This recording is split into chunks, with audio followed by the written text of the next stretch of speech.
नमस्कार दोस्तों, राधे राधे। श्री महालक्ष्मी व्रत कथा। एक समय धर्मराज युधिष्ठिर भगवान श्री कृष्ण से बोले, हे पुरुषोत्तम, खोए हुए मान सम्मान की पुनः प्राप्ति कराने वाला और पुत्र आयु सर्वेश्वर तथा मनवांचित फल को देने वाला कोई वृत्तांत मुझसे कहिए। श्री कृष्ण जी ने युधिष्ठिर से कहा, हे राजन, सतयुग के प्रारंभ में जब दैत्यराज वृत्तासुर ने देवताओं के स्वर्ग लोक में प्रवेश किया था, तब यही प्रश्न इंद्र ने नारद मुनि से किया था। इंद्र के पूछने पर नारद ने तब इस प्रकार वर्णन किया। पूर्व काल में पुरंदरपुर नाम का एक अत्यंत रमणीय नगर था। वह नगर अर्थ, धर्म, काम, मोक्ष इन चारों पुरुषार्थों से युक्त होने के कारण संसार भर में प्रसिद्ध था। उसमें मंगलसेन नाम का राजा राज्य करता था। उसके चिल्ल देवी और चोल देवी नाम की रूपवती रानियां थीं। एक समय राजा मंगलसेन अपनी रानी चोल देवी के साथ महल के शिखर पर बैठे थे। वहां से उनकी दृष्टि समुद्र के जल से घिरे हुए स्थान पर पड़ी। उस जगह को देखकर राजा अति प्रसन्न हुआ और अपनी रानी से बोला, हे चंचलाक्षी, मैं तुम्हारे लिए वहां एक परम मनोहर उद्यान बनवाऊंगा। राजा के ऐसे वाक्य को सुनकर रानी ने कहा, हे कांत, आपकी ऐसी इच्छा है तो वैसा ही करिए। राजा ने अपने विचार के अनुसार उस स्थान पर एक सुंदर बागीचा बनवा दिया। वह बागीचा थोड़े दिनों में अनेक वृक्ष, लता, फूलों और पक्षी गणों से संपन्न हो गया। एक समय उस उद्यान में मेघतुल्य काला और वर्ण चंचल नेत्रों से युक्त शूकर घुस आया। उसने आकर वृक्षों को तोड़ डाला और उद्यान को चौपट कर दिया। यही नहीं, उस शूकर ने बगीचे के कई रखवालों को मार डाला।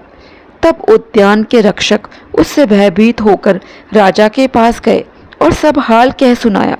अपने परम रम्य उद्यान के उजड़ने की बात सुनकर राजा के नेत्र क्रोध से लाल हो गए।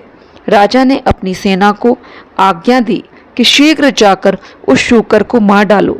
यही नहीं, राजा स्वयं भी मतवाले हाथी पर सवार हो उद्यान की ओर चल पड़ा। तब राजा बोला, यदि किसी की बगल में वह शूकर निकल जाएगा तो मैं उस सिपाही का सिर शत्रु की भांति काट डालूंगा।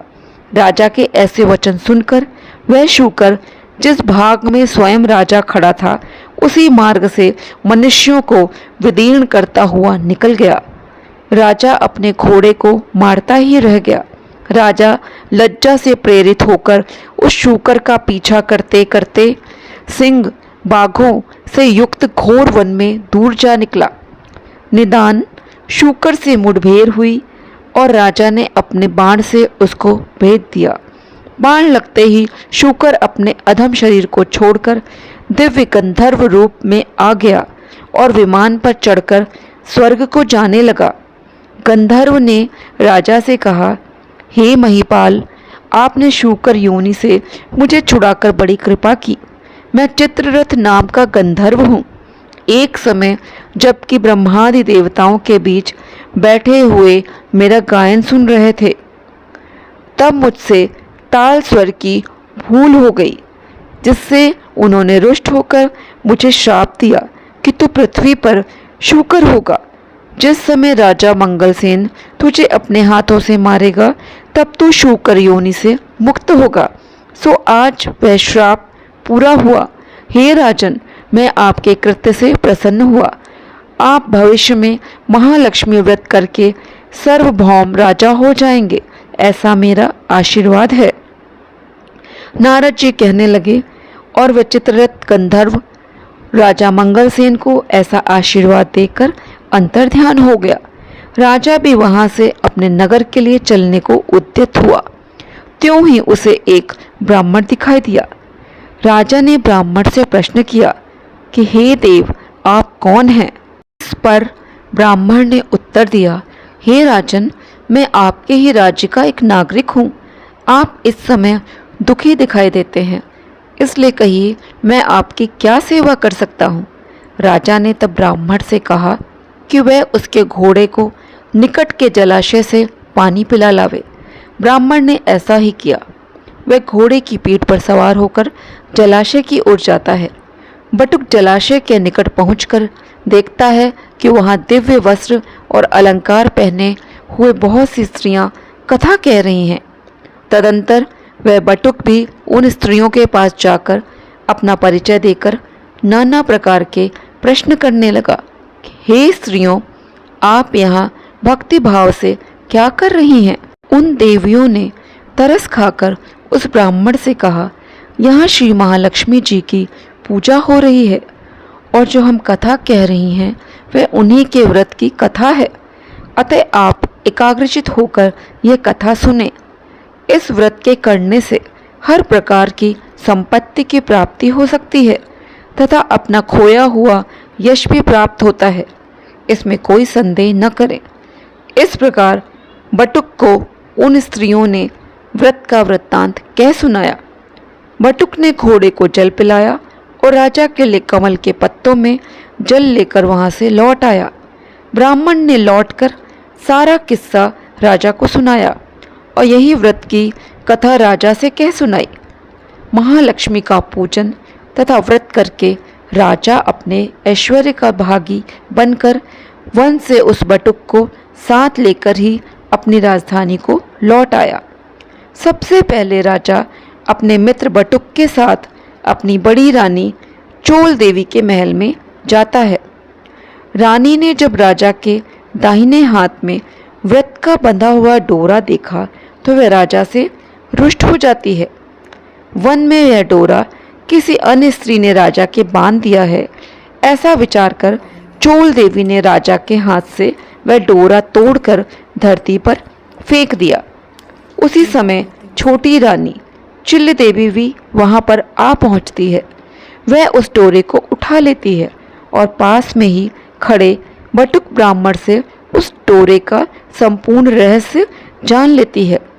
दूसरे वर्ष जब महालक्ष्मी के व्रत का दिन आता है तब राजा अपने हाथ के डोरे को देखते हैं और चिल्ल देवी रानी के महल में व्रत और पूजा आदि का संदेश पाकर पहुंच जाते हैं।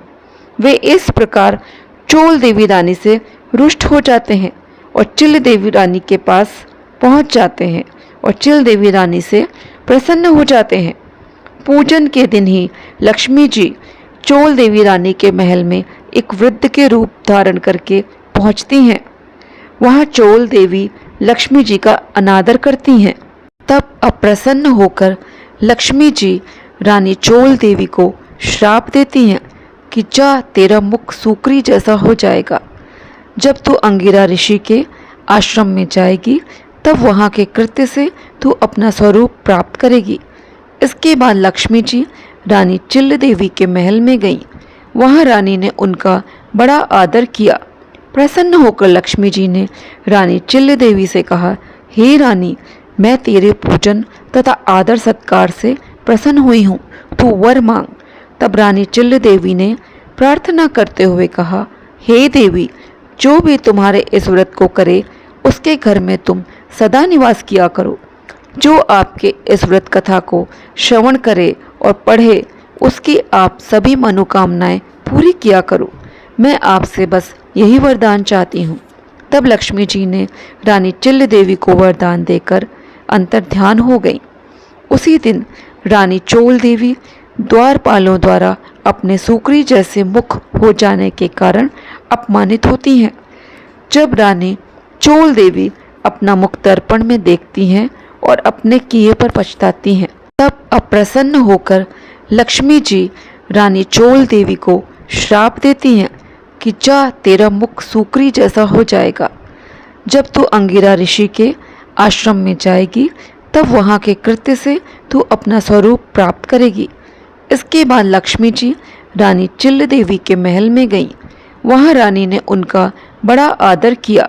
प्रसन्न होकर लक्ष्मी जी ने रानी चिल्ल देवी से कहा, हे रानी, मैं तेरे पूजन तथा आदर सत्कार से प्रसन्न हुई हूँ, तू वर मांग।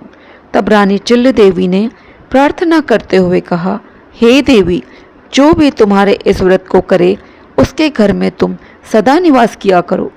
जो आपके इस व्रत कथा को श्रवण करे और पढ़े उसकी आप सभी मनोकामनाएं पूरी किया करो। मैं आपसे बस यही वरदान चाहती हूँ। तब लक्ष्मी जी ने रानी चिल्ल देवी को वरदान देकर अंतर्ध्यान हो गई। उसी दिन रानी चोल देवी द्वारपालों द्वारा अपने सूकरी जैसे मुख हो जाने के कारण अपमानित होती हैं। जब रानी चोल देवी अपना मुख दर्पण में देखती हैं और अपने किए पर पछताती हैं। लक्ष्मी जी के श्राप के अनुसार रानी चोल देवी अंगिरा ऋषि के कहने के अनुसार महालक्ष्मी व्रत करती हैं और अपना खोया हुआ स्वरूप प्राप्त करती हैं। ऋषि के आग्रह से राजा मंगलसेन अपनी बड़ी रानी को ग्रहण करता है। इस प्रकार मंगलसेन अपनी दोनों पत्नियों सहित बहुत वर्षों तक राज सुख भोग करते हैं। वह अपने समय का चक्रवर्ती राजा माना जाने लगा। उन्होंने बटुक ब्राह्मण को भी विशाल राज्य का मंत्री बना दिया।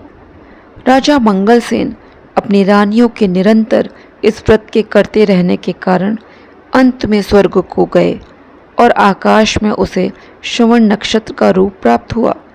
अंत में ऋषि नारद ने इंद्र से कहा, हे देवराज, जो भी इस व्रत को करेगा वह इस लोक में समस्त सुख भोग कर मोक्ष को प्राप्त होगा। अतः तुम भी वृत्तासुर दैत्य का नाश करने हेतु इस व्रत को करो। आज का वीडियो मैं यहीं पर समाप्त करती हूँ। डिस्क्रिप्शन बॉक्स में मैंने महालक्ष्मी जी की बहुत ही शॉर्ट में कथा भी डाल दी है, जिसको 16 बार पढ़ा जाता है। ये कथा बहुत लंबी है तो इसको आप 16 बार नहीं पढ़ सकते हैं। 16वें दिन जिस दिन उद्यापन किया जाता है उस दिन कथा को 16 बार पढ़ा जाता है, तो आप उस कथा को अवश्य पढ़ लीजिएगा। जय श्री कृष्णा, जय श्री राधे।